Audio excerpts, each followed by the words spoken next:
দেখুন এই যে আমি মাছগুলোকে এভাবে একটু ফ্রাই করে নিয়েছি। হালকা ফ্রাই, খুব বেশি না।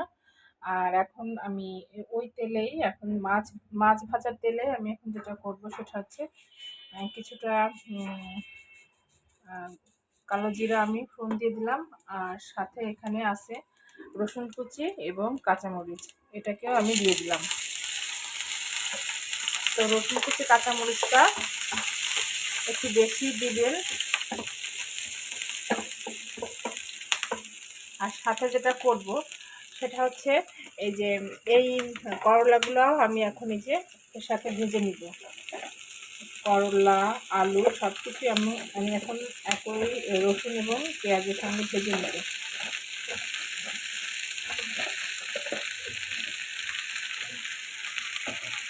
তো এগুলোকে আমি খুব ভালো করে একটু ভেজে নেই।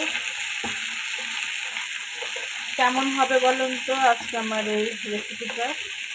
অনেকে হয়তো করলার জন্য নাক ছিটকাবে যে কীভাবে রান্না করে খাবে পিঠা। নো, এটা একটা টিপস দিয়ে দেয়, করলাটা যদি আপনারা একটু ভেজে রান্না করেন না তাহলে পিঠাটা চলে যায়। আর সবসময় কিন্তু ট্রাই করবেন করলা যখন ভাজবেন তখন একটু হাই ফ্লেমে ভাজার ট্রাই করবেন।